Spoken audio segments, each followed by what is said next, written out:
My name is Walter Williams. I received my PhD in History and Anthropology from the University of North Carolina and was a professor at the University of Southern California until in 1987 I received a Fulbright Research Scholar Award and chose to go to Indonesia. While I was in Indonesia, I did research on Javanese culture by interviewing elderly Indonesians, and as a result was the publication of the book by Rutgers University Press called Javanese Lives, Women and Men in Modern Indonesian Society. Indonesia is a fascinating country. It is the world's fourth largest country in population, halfway between Australia to the south and Southeast Asia to the north. Indonesia is a land of many thousands of islands, over 13,000 islands. Indonesia is a country of beautiful tropical islands. It has stunning beaches and many beautiful tropical fish. Fishing is a mainstay of the economy. When I was doing the research for my book, Javanese Lives, I focused on the people of the island of Java. Java is the largest island of Indonesia, and it is populated than the state of California. For example, the state of California is about the same size as Java. California has 38 million people. Java has over 138 million people. So it is one of the most concentrated and highly populated areas of the world. Java is so highly populated because it is an area of volcanoes. There are active volcanoes going on all the time, sometimes heavy eruptions, sometimes just gentle flows of lava. But this continuous introduction of lava into the soil of the island of Java has made it a very highly concentrated soil that is very rich in nutrients and extremely fertile for farming. And so as a consequence, Java has been for several thousand years an area of major agricultural production, especially rice production. Rice farming is done in some very complex terracing that was set up over 1,000 years ago that provides irrigation to the different levels of the rice fields. And so along with the areas of farming, there are small villages close to each farming area, and the people live there, but there are a lot of people in these villages, and there are a lot of villages all across the island of Java. The planting and harvesting of rice is a major occupation of the farmers, and then they have to take the harvest of their crops to the towns for the markets. And this is done traditionally by using cows and oxen and water buffalo as to drive their wagons.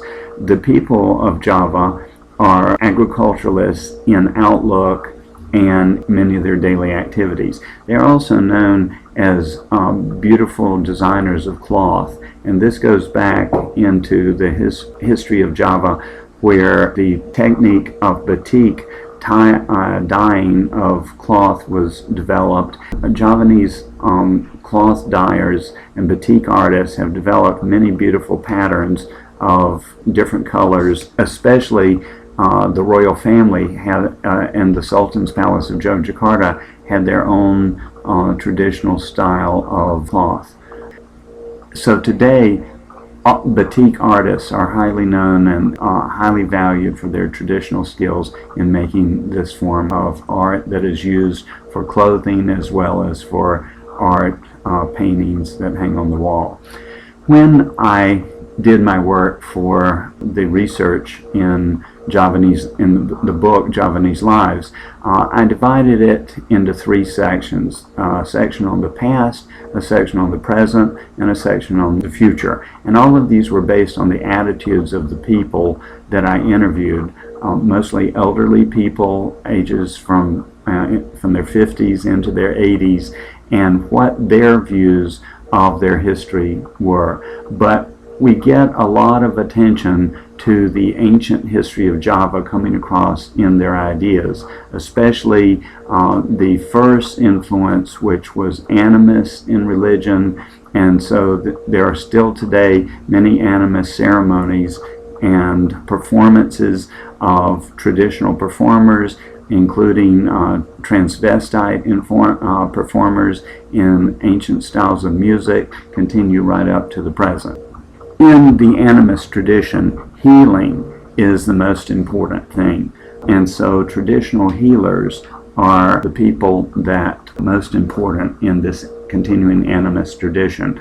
There's also the importance of dance and many dance ceremonies and with elaborate costumes and masks and outfits that continue to be popular in the folk culture of Java right up to the present. There are many different ceremonies marking different parts of the year, marking the harvest, and all different types of events that occur in the lives of people from birth to death. The traditional styles of dress are also reflected in the ancient traditions of Java. In these animist religions, everything was considered sacred, including even daggers that were worn at the back of a man's outfit as he was wearing his sarong. Markings on the face or on the body were important, and all these different ceremonies continue to be important. Wood carvings and masks were very important in these animist religions. But the next important cultural influence on Java was from India, and this was the expansion of Indian culture, especially the Hindu religion. And even today, one of the most stupendous Hindu religious sites in the world is at Prambanan, which is very close to Yogyakarta, where I lived. And Prambanan, the ruins of this ancient Hindu temple complex, are seen by tourists that come from all over the world to see Prambanan. But there are many different ruins of Hindu temples throughout Java, and these continue to be evident throughout the island. Carvings in stone mark the different Hindu deities. The Hindus worshipped many different types of gods and goddesses, including an elephant god, including different other kinds of deities.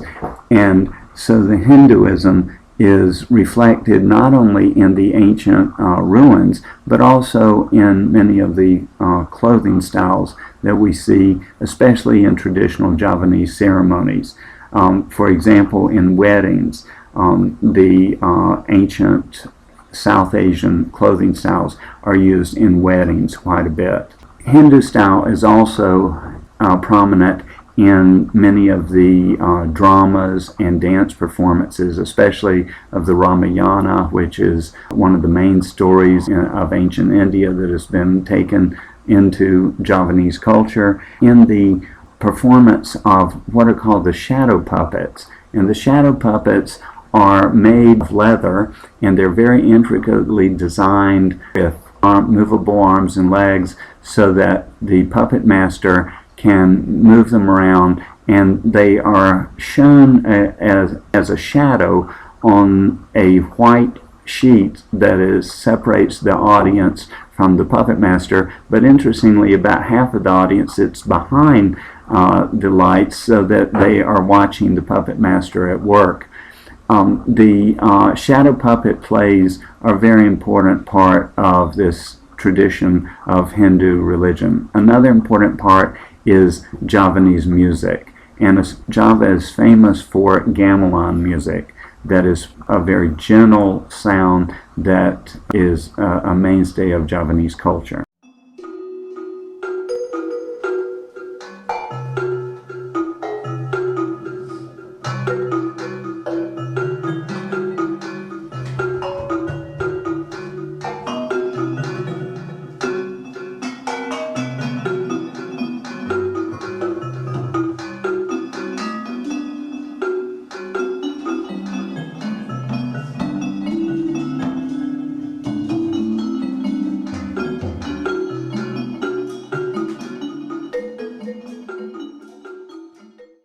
The next great cultural influence into Java was Buddhism, which also came from South Asia, especially from Sri Lanka. Close to Yogyakarta is the Buddhist site of Borobudur, which is one of the largest and most stupendous Buddhist shrines in the world.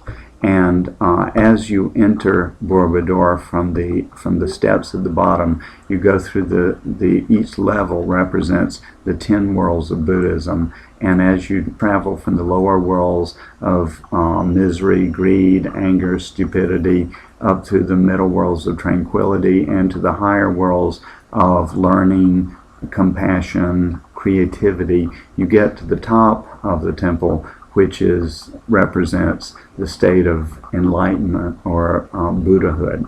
And this stage has statues of the Buddha in some cases, a Buddhist bell shape. A bell has much symbolism in Buddhism.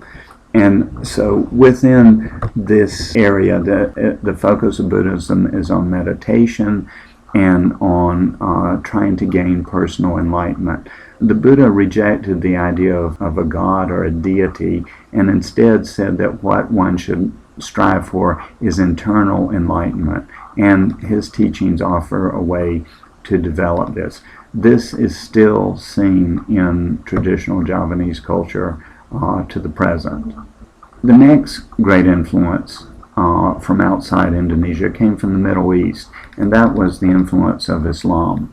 And Islam first came into Indonesia about 700 or 800 years ago, and started with traders that came by sea, and then started converting rulers and the upper class into their Islamic religion, and then it gradually spread to the masses of the people.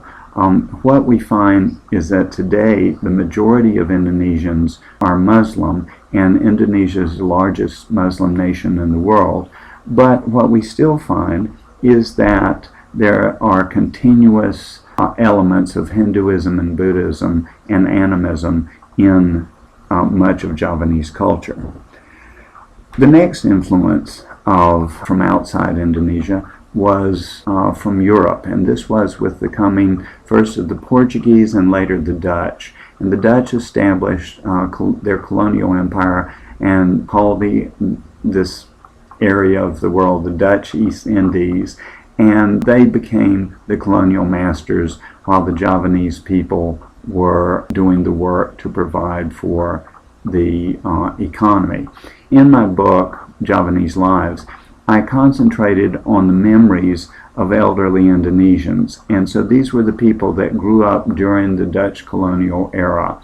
While the memories of these people depended on their class background, the Dutch kept their power partly by depending upon the royal courts to serve as sort of intermediaries with the people. And so they gave certain privileges to the royal class, but the majority of Indonesians were very impoverished, and they lived a very poor life because the Dutch took all the wealth out of Indonesia. It was a very exploitative system, and the mass of the Indonesian people were left in poverty. This continued for about 200 to 300 years, but resistance started, even among some of the royal class. Prince Diponegoro, who is depicted in this painting, is an example of colonial resistance to the Dutch. The next major change in Indonesian history was a result of the expansion of Japan. Japan began its island empire by expanding first into Korea and then Manchuria, and then in 1937 expanding into China, and then right after the bombing of Pearl Harbor in Hawaii, starting the war between the United States and Japan. Japan very quickly expanded southward into the Philippines, into Southeast Asia, and down into Indonesia, and at the same time out into many of the islands of the Pacific Ocean. So the Japanese idea was to very quickly establish their control of many of these areas of East Asia, Southeast Asia, and the Pacific, before the Americans could mobilize, and then hope that they would be able to establish their empire during that time. They relied very heavily on aircraft, on air warfare, and even today in Indonesia there are remnants of these bombers, these Japanese bombers that sometimes crashed or did not have their bombs exploded. But the destruction that was rained on Indonesia by the Japanese threw the Dutch colonial masters into confusion. Holland at that time had been invaded by Germany, and so the Dutch were not even secure in their own homeland, but the colonial system just fell apart. And so the Japanese were able to successfully defeat the Dutch, and they threw the Dutch out. And so the Dutch managed, some of them managed to escape to Australia. Some of them were put in internment camps where they were held by the Japanese during the war, but the Dutch were overthrown. Now at first this made Indonesians very happy. They were thrilled that the Japanese had liberated them from their Dutch colonial masters. But then they found, according to the information of these elderly people that I interviewed, that the Japanese army was just as oppressive, and sometimes even more oppressive, than the Dutch colonial army had been. And rather than seeing the Japanese as their liberators, many Indonesians then started seeing the Japanese as just as oppressive and just as awful to their country as the Dutch had been. At the end of World War II, when the Japanese surrendered, Indonesians were very happy because they thought that this would mean that they would now have their independence at last. But then the Dutch came back in and tried to reestablish their colonial empire right after World War II. This was not successful, though, and with massive resistance by many Indonesians, a revolution began in 1946 and 1947 against the Dutch, and the leader that emerged was named Sukarno, and he became the first president of Indonesia. The revolution was supported not only by men, but also by many women. And so the Indonesian Revolution is one of the first modern revolutions where women had a significant role in it. The independent nation of Indonesia was established in 1947, and its unity was translated in English as unity in diversity. And that's exactly a good metaphor for Indonesia. It's a very diverse place with many cultures, but the government tried to make a unification of this very diverse thousands of islands into one nation. One of the things that Sukarno did was to try to simplify the language, and so he got together a group of linguists to use a Roman alphabet to come up with a simplified form of language. It was based on Javanese, but it was not as intricate and complex as Javanese, and it's written in the Roman alphabet. And so this was one of his lasting influences. Sukarno is remembered by Indonesians in many positive ways, but also in negative ways. He was a very astute political leader, but he was terrible at running the economy. And so the economy of Indonesia went through many years of turmoil under Sukarno. People were actually on the verge of starvation because the economic system was in many areas near total collapse. So even though Sukarno has been honored, and at his grave there's this big monument to him as the founding father of Indonesia, but at the same time he's remembered for other parts of his policies that were not so popular. One of the things that happened was that there was a great political division, and Sukarno sided with the leftists and many communists who lived in Indonesia.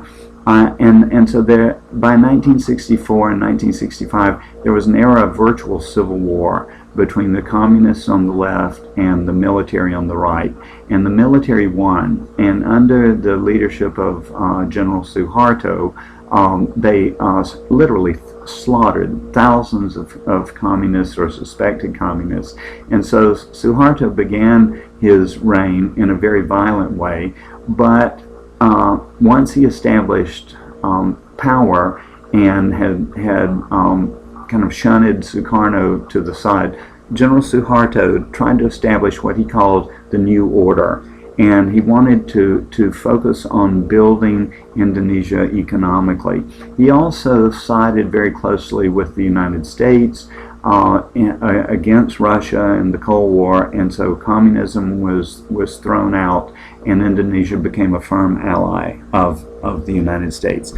In this time, there was more order in people's lives, and so many people that I interviewed appreciated this order and allowed for them to resume their daily lives. At least they weren't starving to death like many of them felt in the years before, and they weren't subject to all the violence of the Civil War that had gone on in 1964 and 65. Suharto also allowed for more freedom of religion, and so the Christian minorities were able to establish their churches and their congregations more openly than ever before. And so Suharto was both a military dictator, but also a respecter of the diversity of Indonesia's people. And as long as a person did not criticize the government, they were relatively free to take part in whatever kinds of religious, social, or political activities they wanted to, but it was very important not to criticize the government. Suharto also began a program of massive economic industrialization of the economy, and he, more than anyone else, is responsible for the modernization of the Indonesian economy. And so the people that I interviewed had lived their lives going from the colonial era of the Dutch through the Japanese invasion, through the Indonesian Revolution, up to the era of industrialization and into modern life. And so by the time I interviewed them, these people had experienced more change in their lifetime than probably any other group of people in the history of the world. A parallel example would be one person living through the British colonial era, living through the American Revolution, living through the Civil War, living through the era of industrialization, and right up to the computer age in one lifetime. That's how drastic the change has been in these people's lives. And so many of them have very different feelings about the status of life in Indonesia. They want to hold on to their traditions and their spiritual values, whatever, how diverse they are, with this massive influence from different areas of the world, from South Asia with Hinduism and Buddhism, from the Middle East with Islam, and from the West and from Europe with Christianity.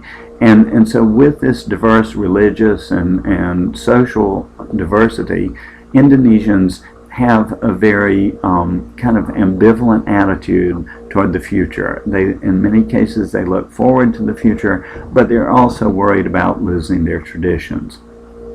As urbanization and industrialization continued, the cities became larger, the population grew bigger and bigger, and it became more and more difficult to manage the economy. The money, the rupiah of Indonesia, became severely inflated, and finally in 1997 there was a crisis of the banks beginning in Thailand and then spreading throughout Southeast Asia. And when this economic depression hit, it really hit the Suharto government very hard, and so massive protests began against Suharto, and he became much more unpopular than he had been before, and people started rising with protests more than they had ever done before. Suharto was forced out of office in 1998, and then soon after that he died, and so Indonesians also have a very ambivalent memory of him. He was responsible for much of the economic progress of Indonesia, but on the other hand, his government in some ways became very corrupt. Not him personally, but many of his cohorts and even family members. And so a lot of people did not like that part of the Suharto regime. So since that time, Indonesians have tried to move toward a new way of life that balances their appreciation for their traditions, but also their understanding of the modern life. And so, as I ended my time in Indonesia, I think the image that I find most striking to me is the image of the children, and seeing the children with their hopeful attitudes about the future makes me confident that Indonesia will continue to work out its problems, and that it will be able to move into the globalized modern world in a very productive way.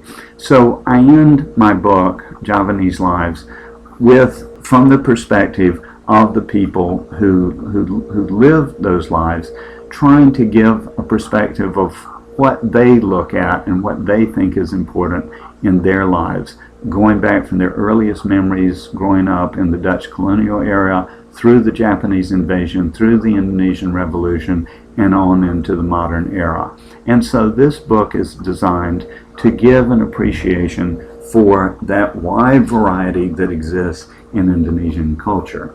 I asked Professor James Peacock, who is one of the leading scholars of Indonesia, to write the introduction to the book. And he ended his introduction by saying, Walter Williams has done fine scholarship in allowing these Javanese people to tell us something about their lives and experiences. When we open this volume, most of us know nothing about Javanese lives, culture, and history.